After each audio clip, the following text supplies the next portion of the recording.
Thanks very much for having me here again for the second year in a row.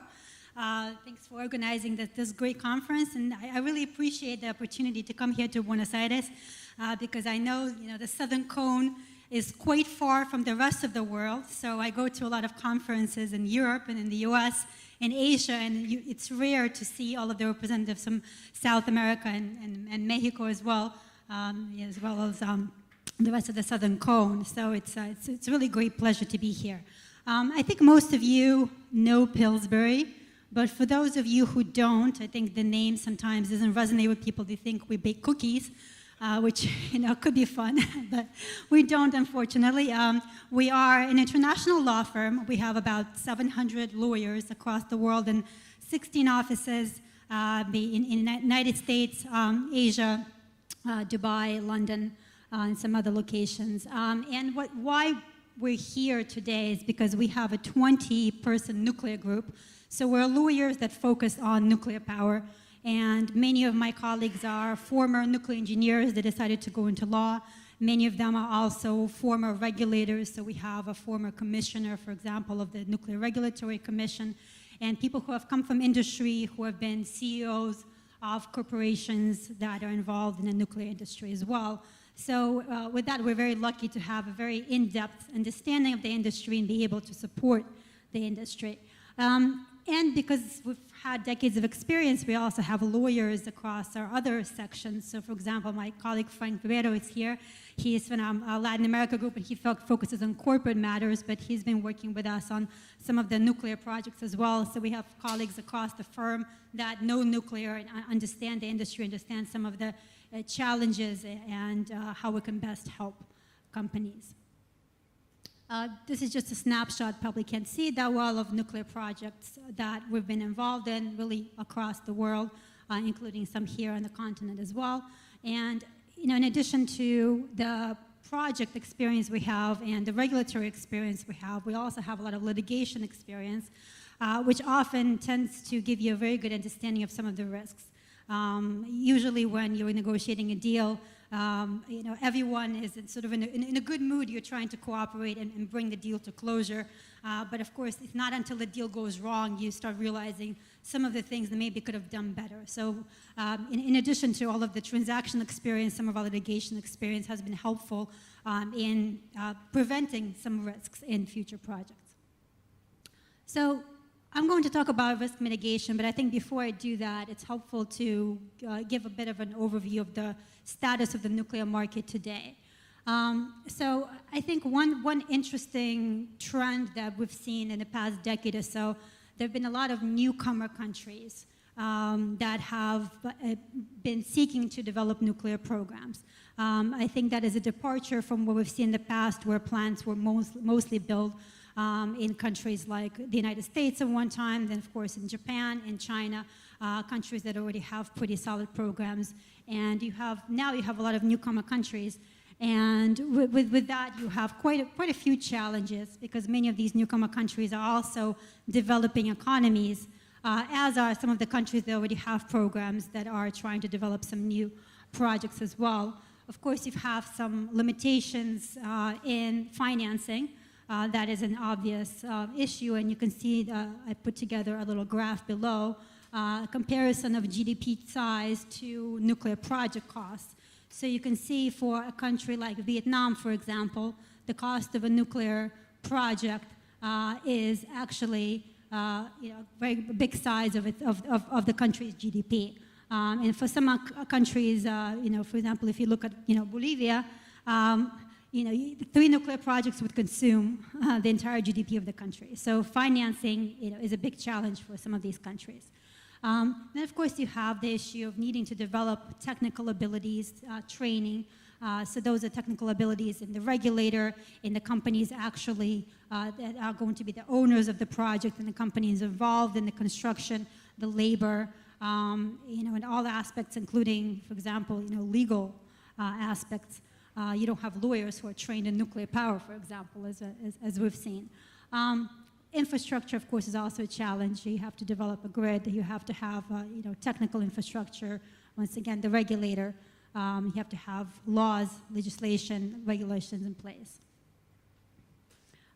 You also have, I think one other trend we've seen is the greater internalization of the nuclear supply chain.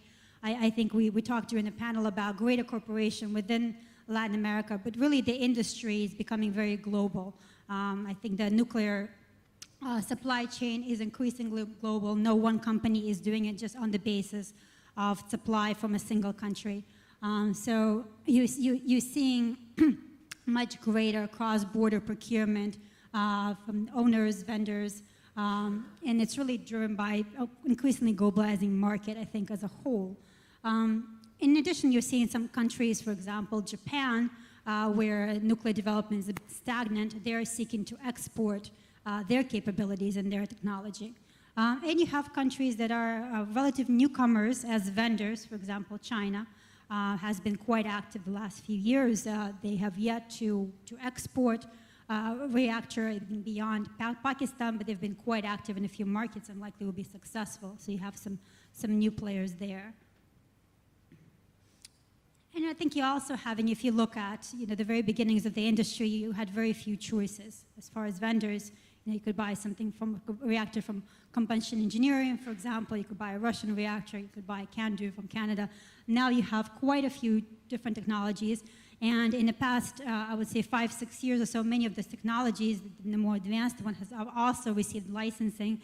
Many have been licensed in their countries by their NRC, of course, or by the French authorities. In addition to the standard large water reactor technologies, you also have SMRs and advanced reactors that are becoming an option as well, and you have a number of newcomer countries considering those technologies.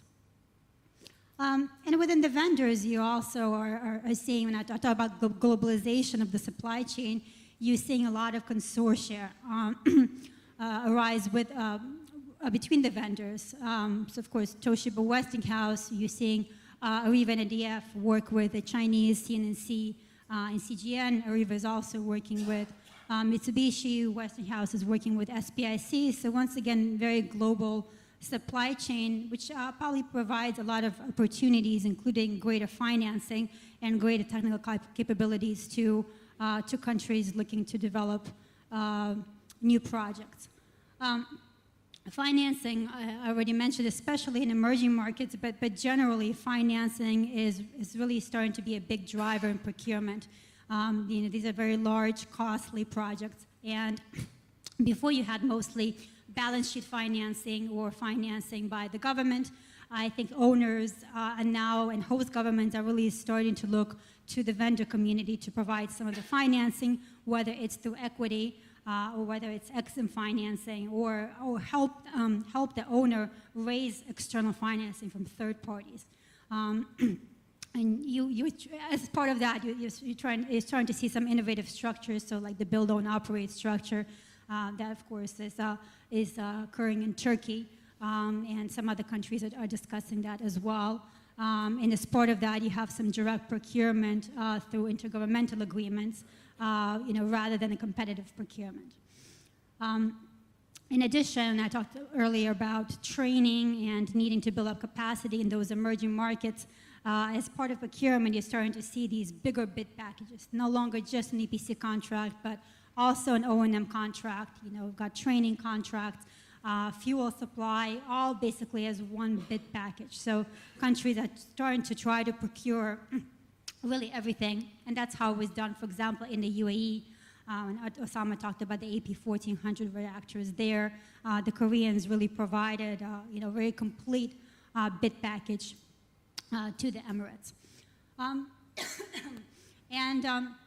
We're seeing in most of these countries localization, pretty heavy localization requirements, which of course makes sense if you're going to develop nuclear power, extend nuclear power, you want to give opportunities to local companies. And for vendors, it can be potentially both a challenge and an opportunity. A challenge because a lot of these companies have never participated in nuclear supply chain, so they're not necessarily nuclear trained. Even if they're providing the balance of plant, they've never worked on nuclear projects, so there's a little bit of a gap there. But at the same time provides an opportunity because these companies, a lot of the issues that sometimes we see with project controls, really project costs really going out of control is the labor costs, for example, and some of the local supply costs. And the local companies will understand these costs much better than a foreign company coming into a country. So a lot of times localization can actually have a lot of benefits for a project. So what are some of the risks? This is sort of a snapshot of the risks. I would probably spend an entire week here with you, and if I were to discuss each one of them in detail. But I think they can generally be summarized as, technical risks in development, construction, and operation. Of course, the risks in development and construction are much greater than they are in operation, as I think we've seen.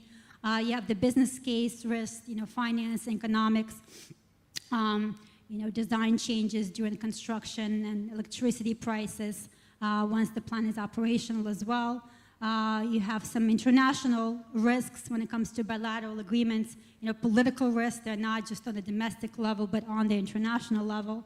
And you have some society and political risks. I think we'll have a presentation right afterwards on public opinion.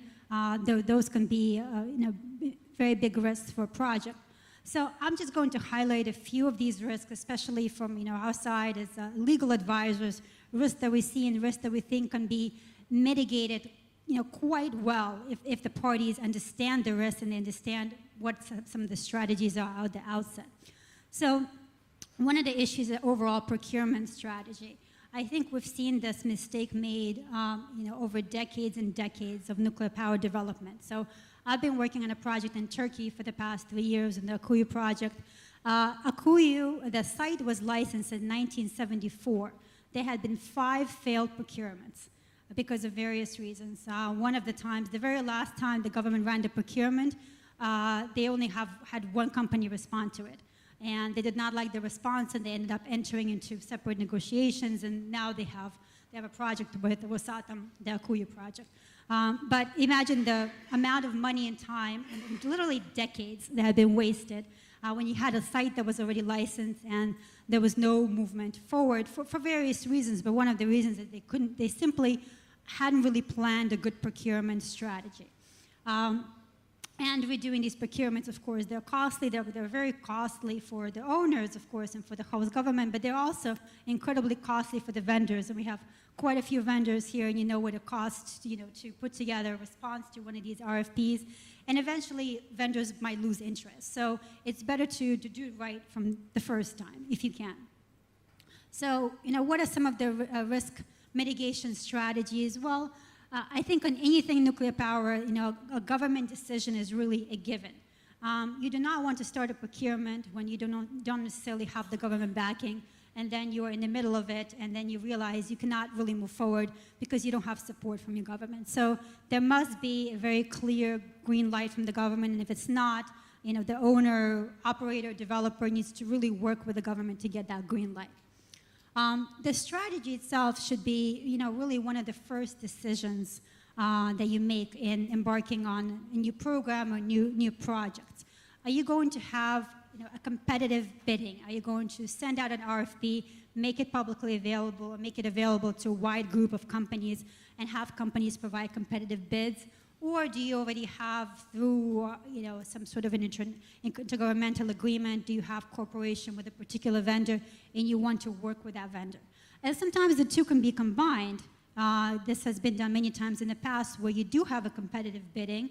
Upon that bidding, you do select the vendor and you do execute an intergovernmental agreement with the vendor's country because at the end of it all, these are very large projects, and especially if you're seeking vendor financing, you will need to conclude, you will need to have an agreement from the vendor's country that will provide the finance, and they're also going to provide some of the other support that you need. Owners' acquirements, that's another lesson learned. We've seen this in some of the RFPs where the owner, you have a lot of engineers sit down and they look at all the technologies and say, I want the best technology and I want it to have A, B, and C. I want to have 100% financing. I would like it to be built in 4 years and, under budget. And then they get no responses, or they get one response, when they've asked for A, you get Z. So you have to, the variety of technologies available, most I think all are really safe technologies, all are advanced technologies. You want to give the vendors a little room to be able to respond, because these are vendors, for the most part, that have constructed these plants in other markets, and they know what they can bring to the table. So while you want to have requirements that, of course, correspond to what is best for your country, at the same time, you want to leave the vendors room to provide what they think is the best that they can bring to the table. And I already mentioned financing. You know, if you need financing, that should be clear up front. Don't go through procurement. We've seen this before. You procure, you go through, 2 years, you procure a reactor vendor contract, and then you tell them, well, we're going to need 90% financing, and the vendor says, well, sorry, we have no way of bringing that to you, so now you start from scratch. So that has to be very important. Understanding the legal requirements in the procurement process. Most countries, especially if the owner company is government-owned, will have a very strict procurement requirements. Sometimes these procurement requirements aren't really designed for nuclear procurement, so the government will use the same process to procure, staples that and chairs that they'll use to procure a nuclear power plant. It doesn't always work well. So you need to understand from the very beginning, and just from what we've seen, what are some of these challenges? Is the procurement process really counterproductive to an efficient, to a good nuclear procurement? If so, do you need to make legislative changes? And if you need to have those changes, those need to be initiated and sort of well underway and preferably completed by the time that you come along with a nuclear procurement process. Otherwise, once again, you'll end up sort of wasting 2 years and then going back to square one. And procurement timelines, we see these being very important. Everyone always talks about construction schedules. Procurement should also have a schedule, because we've seen parties sit across the table for 3 years, once again, wasting time, wasting money, not really having a deadline for an agreement. So I think, the Emirates, once again, did a very good job with this. We were working with them, and, in February, I think it was 2009, they said, okay, we would like to have a procurement in 6 months. Was a bit of a difficult task. People were working around the clock, but you know what? They did a procurement in 6 months. They got an RFP out in 3 months, and they had responses, and they had a contract within about 6 months of that. So it is possible. They set very strict timelines, and people adhere to those timelines, and I think they saved a lot of money on, everything from legal and technical costs, to staff time, by having this schedule. And the vendors were equally motivated, because it's a big motivation for a vendor to understand that, you've submitted this RFP, you may have a contract in 6 months, rather than you may have a contract, in 3 years, 5 years, 10 years, which often happens in our industry. Along with the overall contractual procurement strategy, you should also have a strategy for each one of your contracts. So, for example, for the APC contract, if you're going to have an operation and maintenance contract, if you're going to have a power purchase agreement, you need to have a strategy for those contracts developed as well. You should negotiate them in parallel, and the important thing is you should distribute risks appropriately as part of the strategy. And I'll show that a little bit here, when some of the contract models are often used for an EPC contract. So usually you'll have an EPC contract, which is a turnkey contract, basically includes everything in one scope. Or you may have a multi-contract model, where the owner enters into multiple contracts. So it could be 100 contracts, it could be 20 contracts, depending on how you split the packages. Or you can have basically a hybrid approach. We call it a split package approach. You generally have 2 to 5 island packages. So let's say you have an NSSS supply, you'll have a balance of plant supply, turbine island supply. And why is it important to choose the right model? Because you need to understand the position. If you are the owner, you need to understand your position. If you are a new organization that doesn't have any experience in the development of nuclear power, then it is probably appropriate for you to use something like the EPC contract model and to work with a vendor that has experience developing and building those plants. Because the vendor is really, in that case, in a better position to bear risk. The vendor has constructed those plants before, they know their technology, they know the risks, they can best mitigate the risk. It's better for them to take the risk than for a new organization to do so. At the same time, if you're an experienced organization like EDF, for example, does this quite often, you can go to a multi-contract model, or you can go to a split package model as well. And it's really important if you're looking at financing to understand these contracts have to be bankable. So the lenders, when they come in, they're going to look at these contracts and they're going to evaluate, are the risks appropriately balanced here? Are the risks appropriately allocated? So, for example, when I talked about some of the local risks, are you having a foreign vendor come in and undertake all the labor risks, for example? That might not be so attractive to lenders. We've seen that in the past, that those costs have really gone out of control. So maybe that's not the best thing. Or you see a new organization that decides, well, we want to have control, so we're going to do this multi-contract a model approach, and then they have a lot of interface issues because they do not know which gaps to fill, for example, in these contracts. So I already discussed some of these considerations, but these contracts are quite complex. Some of the issues they need to think about, financing already mentioned, who has responsibility for what. If there's delay risk, who assumes that delay risk? Once again, going back to those models, if it's the EPC risk, if it's the EPC contractor, in a single package, most likely the contractor will assume the delay risk. If you've got a multi-contract model, most likely the owner will assume some of the risks. You want to have a completion date, price, of course, performance guarantees, warranties are really big in EPC contracts, of course. Some of these interface issues and filling in the gaps. Are you basically buying a nuclear power plant, or are you buying different scopes of work?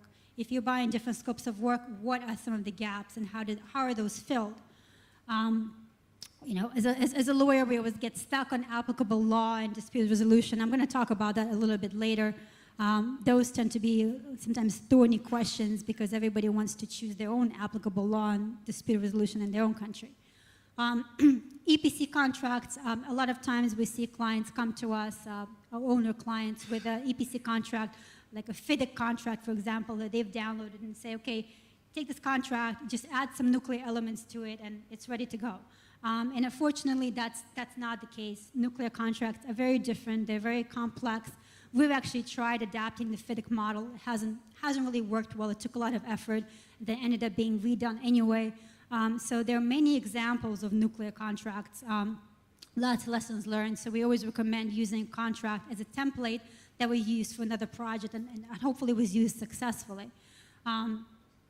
Because of some of these issues, like the complexity of the scope, all of the warranties you need to have in these contracts, QA, QC requirement, liability, expert controls, etc.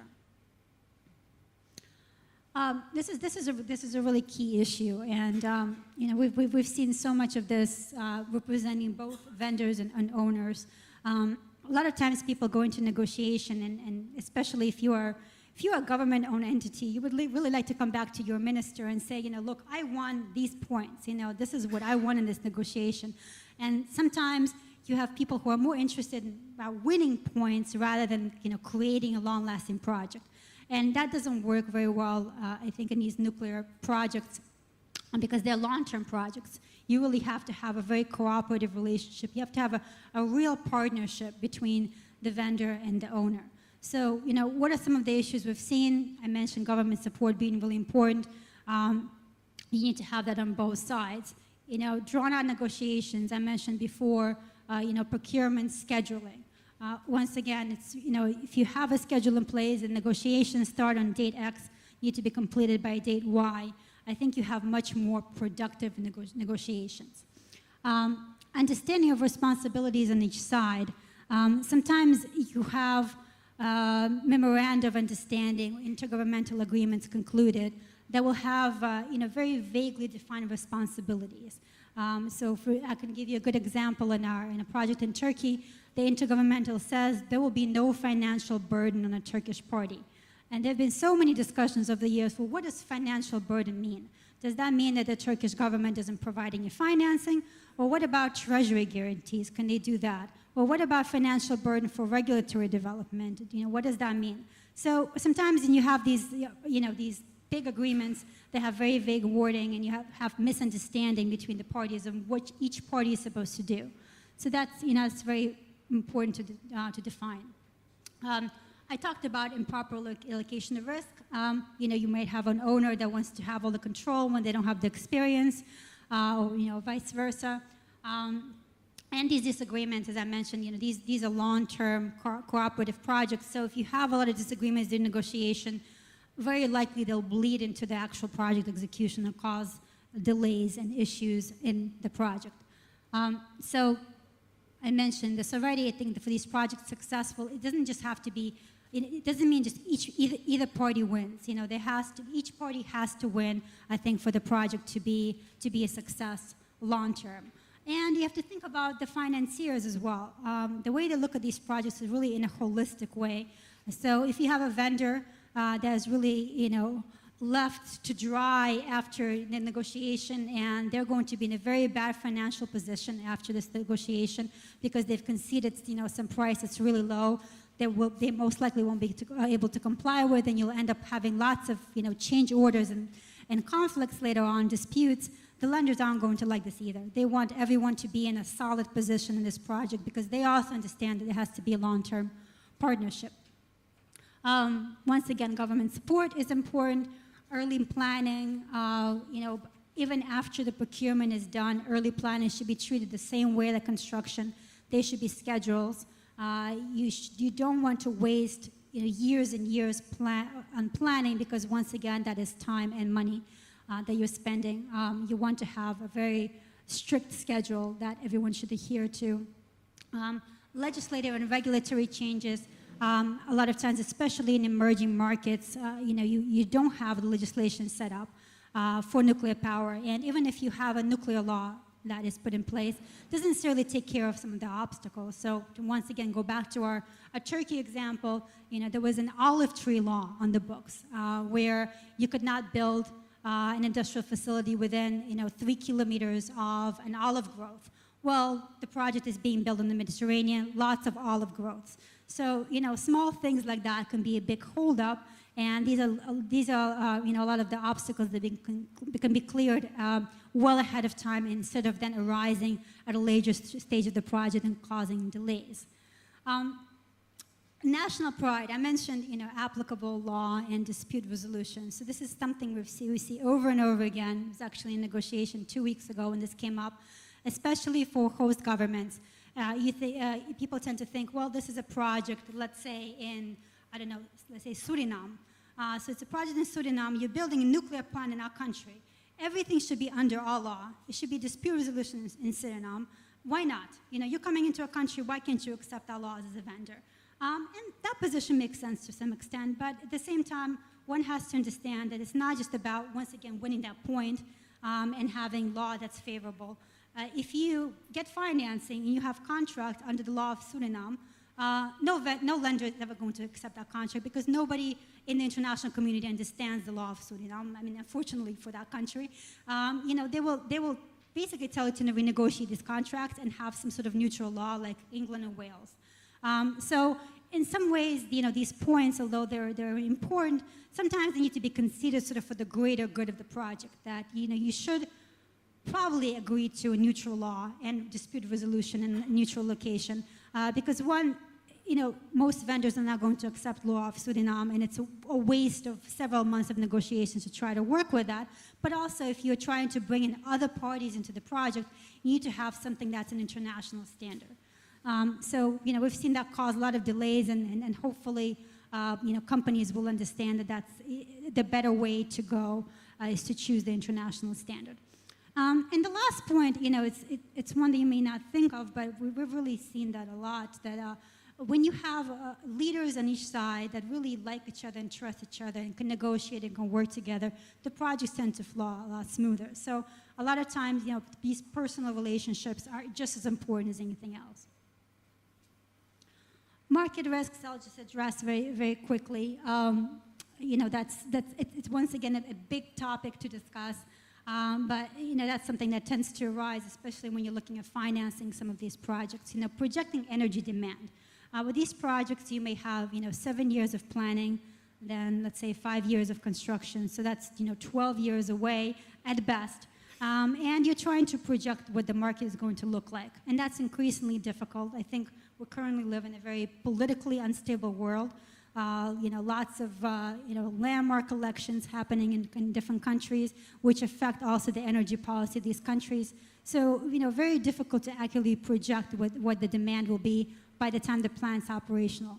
So, especially if you're trying to get investors into your project or seek external financing, long-term PPAs are really key. And they should either be in place, at least an early agreement, with a commitment letter from the off-taker. They should be either in place, at the time the investors come into a project, or preferably even before. So one of the first things one should consider, getting those off-take agreements in place.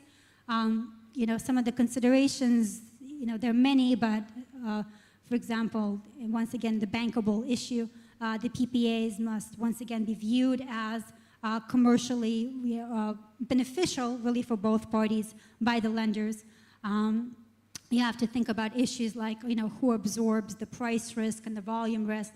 Is there going to be a payment guarantee, for example? Even if the entity, the off-taker, is in a good financial position, may you want a government guarantee, and can that government guarantee be provided? And what happens and there's a construction delay and the power is not supplied for a few years? Who takes the risk for that? Last but not least, on nuclear liability in insurance, this tends to be quite a thorny issue, even though we think it's sort of an academic legal issue, but it tends to be quite thorny, because even though the likelihood of these risks are really minimal, if an incident happens, of course, the consequences are great, as we know. And for this reason, we've seen big issues with nuclear liability regimes really not corresponding to the international standard. One really good case study is India. I think many of you here are aware of the issues with the nuclear liability regime there. When they were putting together the nuclear liability law, there was a lot of debate in Parliament, and there was this dilemma about, we have this idea of channeling in the nuclear liability policy internationally, where basically the operator bears all the risks. And why does the operator bear all the liability? Because insurance is only available for operators. It's not available for vendors. Well, in the Indian parliament, there was a lot of discussion about, well, the vendors are then going to go scot-free.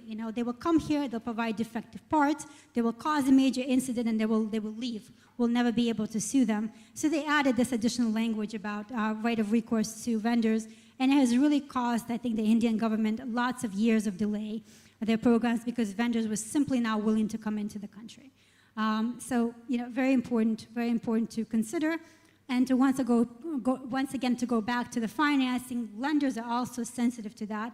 Even though you think a lender is really far removed from any liability risk, that's not how they feel. They have the deep pockets, so they feel that when they provide financing to a project, they're more likely really than anyone else to be sued, because they're the ones with the deep pockets, and people will go after them even if they're frivolous lawsuits. Another issue to consider is that the risks are not limited to damage in the host country, of course. Also, you have extraterritorial damage, because, of course, radiation does not respect any borders. So you have issues about your neighboring countries. Are they party to one of the nuclear liability regimes? So in mitigating some of these risks, once again, could be a long discussion, but you have these international nuclear liability conventions that are considered to be the norm. Argentina, for example, is party to the latest convention, Vienna 97. There's also an earlier one that provides lesser protections to vendors. And then there's a new convention on supplementary compensation for nuclear damage that really tries to implement a worldwide regime, and that's considered to be a good option. And you also want to appropriately allocate those risks and contracts. So you need to understand what insurance is available, what risk can the vendor take on, and at the end, the owners really do end up bearing most of the risks, because they're the ones that can obtain insurance. The insurance markets are, a very important consideration for host countries. So you have two types of risks that need to be covered: third-party liability, so damage to everyone outside of the plant, whether that's property damages, bodily injury, relocation expenses, and then you have on-site property damage, so damage to the plant itself. Third-party liability is covered under all the conventions, and there usually would be insurance for that. On top of the liability limit of the operator, usually also have state guarantees. And this graph demonstrates how much insurance availability is there in different countries. You can see in the U.S. we have more than 12 billion. In some other countries you have much less than that. And that's been a big subject of discussion, especially post Fukushima, where I think the estimates are that about 70 billion has been paid out to victims. So you can see even the 12 billion that's available in the U.S. is not enough to cover that. The government has to step in and to pay the rest. So the solution that's used internationally to provide insurance is establishing a pool. You have pools like the American Nuclear Insurers in the United States, nuclear risk insurers in the UK, and many other countries. And those pools usually reinsure each other, and that way you gain some additional capacity and you mitigate some of the risks. In addition to that, you have on-site property damage. That tends to be potentially a lot greater than the damage to third parties. That is not covered by any of the conventions, so the conventions only cover third-party damage, and therefore local law will only also cover off-site property damage.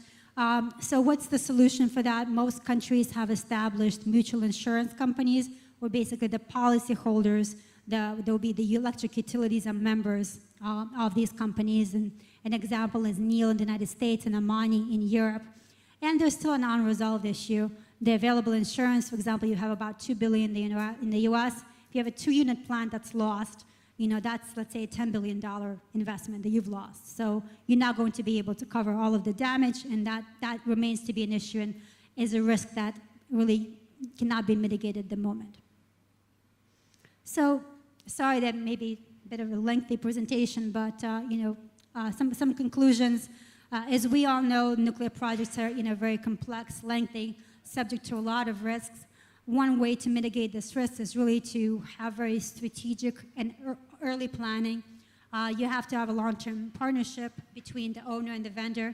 And some of these issues that are really thorny, like nuclear liability insurance, those require complex solutions, and you have to think about them up front. Thank you very much.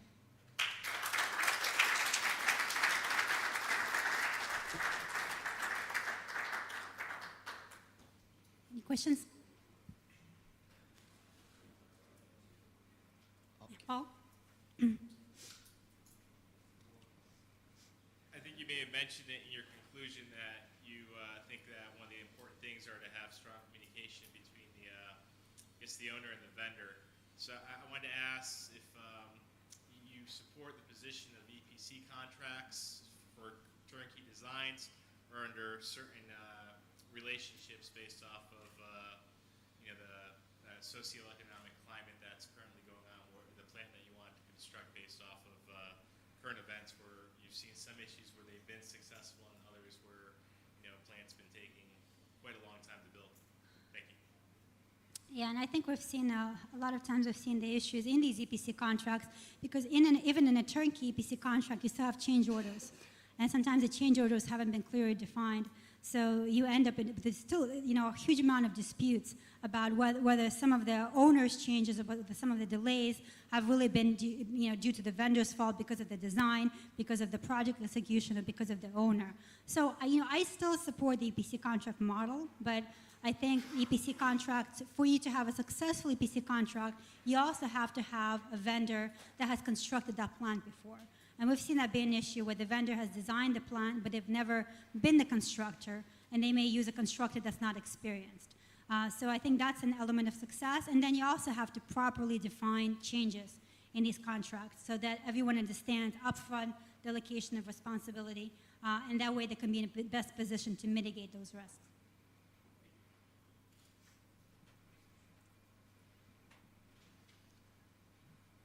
Any thoughts on nuclear liability based on company versus country, like countries that support, that have organizations that build nuclear power plant versus a private company that builds a power plant? Any recommendations or thoughts on how that issue can be resolved in the future? Sure. Well, I think it's a risk analysis for each company.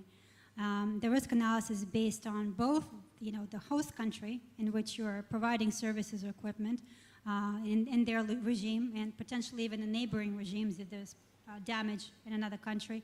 It's also based on the supply, right, of what you're providing. So if you're an NSSS vendor, you may be more sensitive than a simulator vendor, for example. You're taking on the bigger risk. At the same time, you see companies for which the nuclear business is a very small slice. So I think GE, for example, is a very good example of this. You have a very large company, very diversified. The nuclear business for them is a very small slice. And for that reason, you'll see them being quite conservative, for example, going into markets like they were in India, because they do not want to risk the entire company, in order to secure, one contract. So, and of course, if the company is government-owned, like you mentioned, government-owned companies might have a greater risk appetite because it's more difficult to go after those companies in the case of an incident, whereas private companies tend to be more risk-averse. And I think the owners have to understand that as well, who they're negotiating with and what the vendor's risk appetite is and how far they should push, in these contract negotiations.